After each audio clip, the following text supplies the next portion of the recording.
nummer 17. En dat is de ooievaar. Dit is de meeuw, normaal. Ik zal hem even hier neerzetten, dan kan je hem zien. En waar ik zelf mee werk is deze Lunneman set. En dat is dus de ooievaar. En daar ga ik het met jou over hebben. Ik zet hem ook even hier neer bij mijn Matroeska poppetjes uit Rusland. Ja, de ooievaar. Nou, ik zal eerst zeggen wat erop staat en dan zal ik hem een klein beetje dichterbij houden. Want dat is toch wel handig als je dat weet. Op de kaart van de ooievaar kun je een meertje zien met waterlelies eromheen. Op de achtergrond zie je een aantal silhouetten van bomen. In het medaillon staat een harten koningin. Dat is deze. Die staat in het medaillon. Het is een rode kaart zoals je ziet. Kijk maar, een rood hartje. Het is een positieve kaart. En de ooievaar kan gebruikt worden als persoonskaart voor een vrouw met sterrenbeeld, vissen, kreeft of schorpioen. Nou ja, wat ik al zeg, even het onderscheid maken tussen zeer positief, gematigd negatief. De kaart van de ooievaar is dus positief, dus op zich ja, een mooie kaart natuurlijk. Mochten er heel veel zware kaarten omheen zitten, dan moet ik wel zeggen, hij behoudt op zich wel zijn positie, maar het zal iets worden afgezwakt. Als er bijvoorbeeld de bergen eromheen zit of de slang is eromheen, dat soort zware kaarten of de zeis, dan behoudt hij eigenlijk wel zijn positie, alleen het wordt ietsje afgezwakt. Op zich is het en blijft het een hele positieve kaart. Ja, dit is nummer 17. De ooievaar. Het is een kaart en iedereen zegt het en daar staat hij ook gewoon voor en bij mij ook. Voor verandering. Ja, de kaartjes waaien een beetje weg. Dus ik ga ze gewoon maar even weer beet houden. Want het is op zich lekker weer. Alleen ja, het staat nog wel een windje. Ik denk ik ga lekker buiten zitten. Hartstikke goed. Alleen de kaartjes waaien weg. Dus ik hou ze gewoon lekker in mijn hand. Oké, nou. Als je deze zeg maar in de grote Lunneman trekt. Of hij is heel dicht bij de persoonskaart, bij jouw persoonskaart, dan heb je kans dat er een hele grote verandering komt. Dat geldt ook voor als die in de hoek ligt. Dus hij ligt in een van de 4 hoeken van de grote legging. Dan komt er ook een hele grote verandering op je af. En sowieso kun je kijken in de grote legging wat de verandering is als je bijvoorbeeld een algemene legging zou leggen zonder vraag. Wat ik dus eigenlijk zelf niet zo vaak doe en de meeste mensen niet in de Lunneman. En sommige doe ik dan weer wel. Nou, dan is het natuurlijk van, komt er een verandering? Ik doe even deze, leg ik even op zijn rug. Komt er een verandering in je werk? Ja, dan kunnen deze kaarten voor staan. Of komt er een verandering, grote verandering in de liefde? Er staat deze voor natuurlijk, zoals je weet. Komt er een verandering met wat betreft het gebied financiën? Of je gezondheid. Het is altijd een beetje een triggy gezondheid. Dat je goed, als je maar enigszins denkt van hé, is er iets niet goed, ga ermee naar je huisarts, ga ermee naar een arts. Je kan er op zich wel een kaartje voor leggen. Ja, wie weet komt er dan ook weer een verandering in je gezondheid. Of misschien met je kinderen. Of je kind. Kan ook. Alsmede je ouders of familie. Komt daar een verandering in? Of als je deze vraag hebt gesteld. Komt er verandering in de familieband? Of wat voor vraag heb je daarover? Weet je wel? Komt er verandering in mijn familie omdat ik een hele lange tijd mijn ouders niet heb gezien? Dat zou je kunnen vragen. En dan zou dit uitkomen, dan zou het kunnen zijn, ja, die verandering die komt er. Dus waar komt die verandering? Misschien dat je ook wel weet dat deze kaart kan staan voor verhuizen. Daar kan die ook voor staan. En dat kan zeker als je dan, als je vragen over verhuizen hebt en je hebt deze er nog eens bij. Ja, bingo, je gaat verhuizen. Waar de kaart dus ook voor kan staan is een verandering van zelfs van land of van waar je gaat wonen. Je kan zelfs verrijken. Daar kan die ook voor staan. Nou, ik ga even kijken, ik ga even lezen wat ik nog meer heb opgeschreven. Misschien dat ik nog iets vergeten ben. Ik ga hem even voorlezen. Dan komen we er vanzelf, als er nog iets is wat ik niet gezegd heb. Een korte beschrijving. De ooievaar staat voor verandering, zeker in een grote legging als hoekkaart. Of als hij sowieso op de buitenste rij ligt. Dus als hij kan ook zeg maar op de buitenste rij liggen, maar eigenlijk zou je zeg maar in de lijn waar jij ligt, dus als jouw persoonskaart hier ligt en als je in die lijn, zo een horizontaal of verticaal en hij zou daarin liggen, eigenlijk is dat het beter om te zeggen. Dus ligt hij horizontaal, deze kaart, of verticaal, wat betreft je persoonskaart, dan is er ook een grote kans dat er een grote verandering komt. Nou ja, of dicht bij de persoonskaart staat hier, dan is het echt een mega verandering die plaats gaat vinden. Hij staat ook voor een verhuizing of reizen. Dus hij kan ook voor reizen staan. Als je de kaart trekt, kan deze staan voor een zwangerschap, zeker als het kindje ernaast ligt, wat ik al zei. Ligt er naast de ooievaar het maantje, ik ga hem even bijpakken,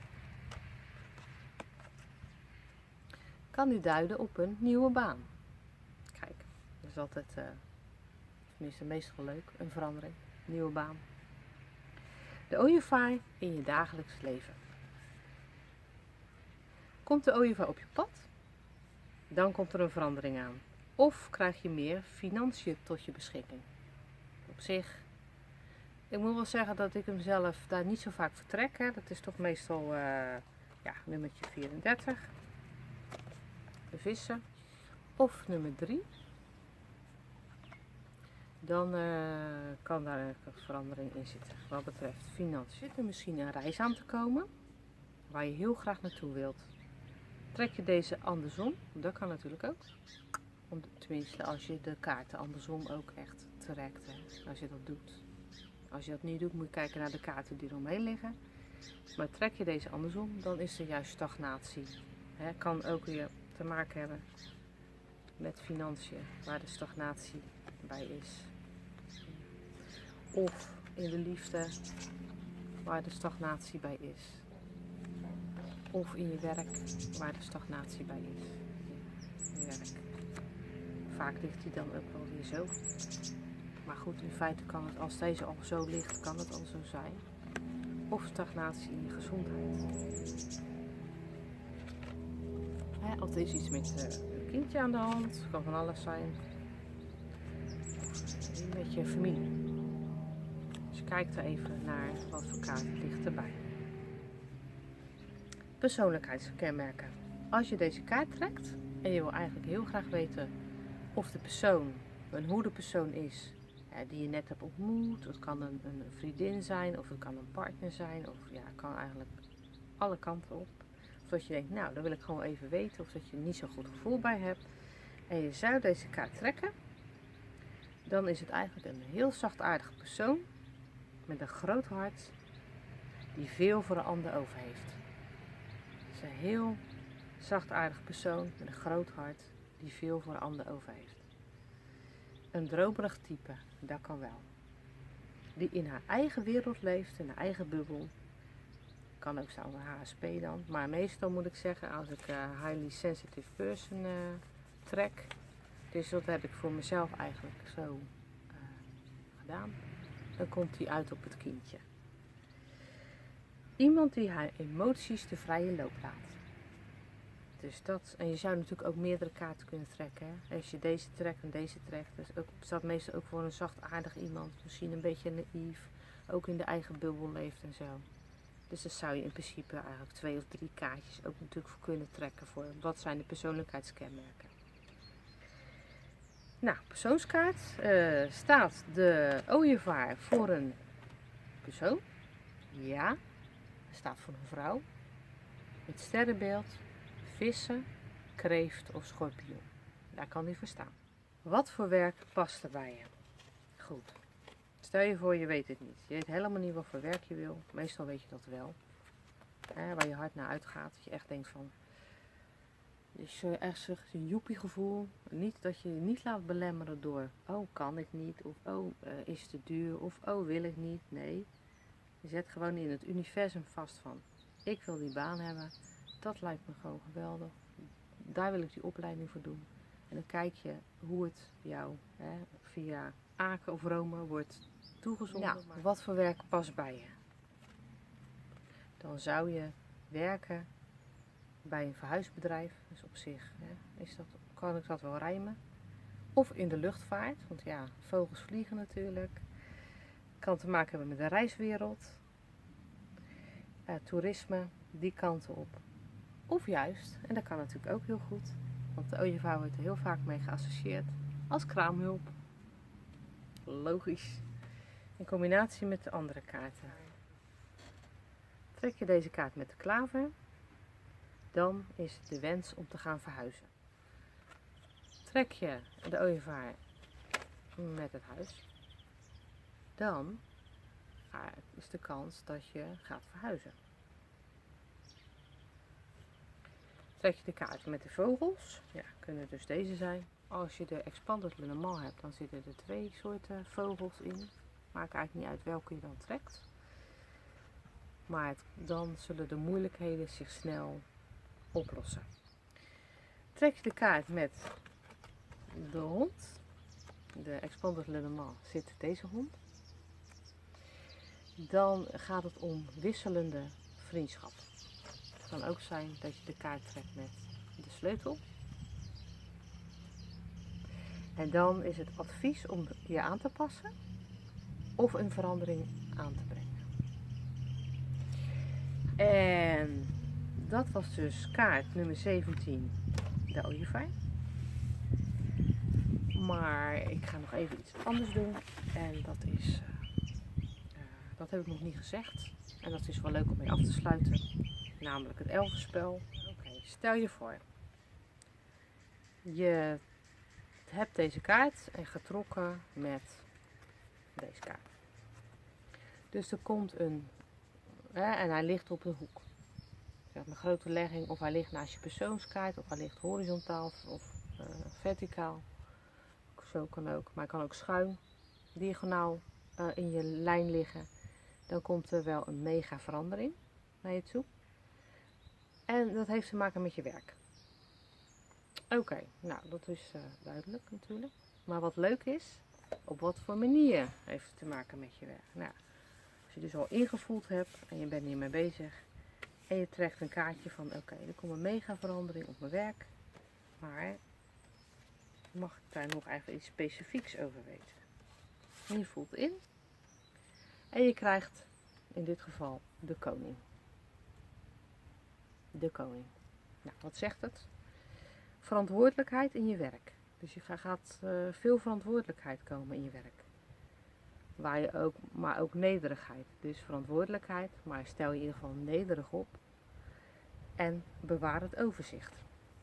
Dus in het werk wat er gaat komen, nederig opstellen, maar toch als een koning. En je hebt de verantwoordelijkheid.